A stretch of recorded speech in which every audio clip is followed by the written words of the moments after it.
बात कर रहे हैं कि किस तरह से अलीगढ़ के नूरपुर गांव में क्या स्थितियां पैदा हो गई, किस तरह के हालात पैदा कर दिए गए। इससे पहले कि हम फाइनल कमेंट के लिए अपने तमाम मेहमानों के पास चले, मैं आपको बता दूं कि AIMIM के नेता नाजिम अली ने अलीगढ़ के नूरपुर में क्या विवादित बयान दिया है, जिस पर माहौल गर्मा गया है, ये भी आप सुन लीजिए।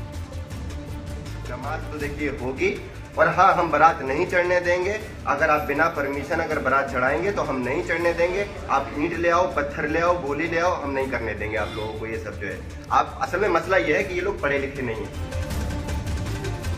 ज़मीरुल्लाह साहब, क्या कहना आखिर में, ये सोच कौन सी है कि बिना परमिशन के आप बारात कैसे लेकर आएंगे? किसकी परमिशन चाहिए? ये देश संविधान से चलेगा। बारात भी चलेगी और नमाज भी होगी और भाईचारा कायम भी होगा, शादी भी होगी। मुझे एक मिनट दीजिए, काटिएगा मत, मेरी बात सुन लीजिए खाली।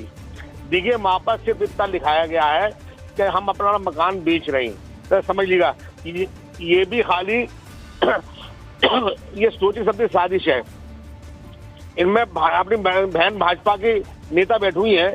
मैं इनसे एक सवाल करना चाहता हूँ, अलीगढ़ के MP को 130-135 लोग मर गए अलीगढ़ में शराब पी के, और उसमें कम से कम 50% दलित हैं।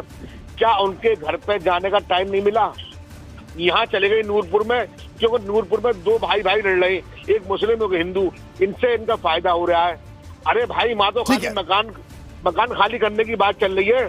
यहाँ तो लोग यतीम हो गए, बहनें विधवा हो गई, माँ विधवा हो गई, बेटी। ठीक है ज़मीरुल्लाह साहब, ठीक है, मैं आपकी बात समझ गया। बिल्कुल, ये आप बिल्कुल, हाँ, आप उठा सकते हैं, आपको उठाना चाहिए, ये सवाल भी उठाना चाहिए। बिल्कुल आप अलीगढ़ के सांसद से सवाल पूछ सकते हैं। वक्त कम है। मैं मृगांका के पास हूँ। मृगांका, आपका फाइनल कमेंट, क्या कहना है आपका? देखिए, सौहार्द बनाए रखना चाहिए समाज में, तभी एक सही परंपरा आगे के लिए बनेगी। और शराब कांड में जो लोग पीड़ित हैं, उनके प्रति भी इस घटना को लेकर एक बहुत ही हृदय विदारक एक दृश्य है, और पीड़ितों के प्रति बहुत ही संवेदनशीलता है। बिल्कुल संवेदनशीलता है और दिखाने की जरूरत भी है। मृगांका, बिल्कुल आप हमारे साथ बने रहिए। और मैं आपको बता दूं दर्शकों को बड़ी खबर कि AIMIM के नेता नाजिम अली पर कार्रवाई हो गई है।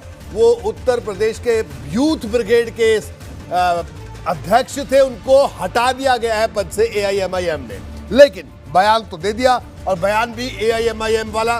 प्रदीप जी, क्या कहना है आखिर में आपका? कार्रवाई तो AIMIM ने कर दी, लेकिन जो काम करना था वो भी कर दिया। नहीं, मेरा सवाल तो जमीरुल्लाह साहब से है। वो कह रहे हैं कि बीजेपी ने शराब कांड से ध्यान भटकाने के लिए ये किया है। मान लेते हैं उनकी बात हम सही है, लेकिन अगर बीजेपी ये कर रही थी तो मुसलमान कैसे उनकी बात में आ गए कि एक दलित परिवार की बारात नहीं निकलेगी, उसको रोकने के लिए आ जाएंगे? ये मुसलमानों ने बीजेपी की बात क्यों मान ली? मेरे भाई आप बताइए, जो नेता, जो पार्टियां दलित मुस्लिम एकता की बात करती हैं, समीकरण की बात करती हैं, उनका दलितों के बारे में ये रवैया है कि बारात नहीं चढ़ने देंगे।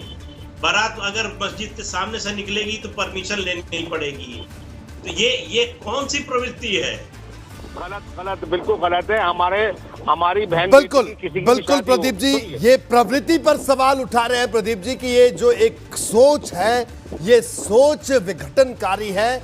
इस सोच को तोड़ना जरूरी है। ज़मीरुल्लाह साहब, आपकी पार्टी जिस भाईचारे की बात करती है उसको कायम रखिए, उसको कायम करिए। पश्चिम उत्तर प्रदेश में बहुत जरूरत है, उन नारों को हकीकत में बदलिए। आपका बहुत बहुत शुक्रिया चर्चा में शामिल होने के लिए। मृगांका, आपका भी बहुत बहुत शुक्रिया। प्रदीप जी, आपका भी बहुत बहुत शुक्रिया।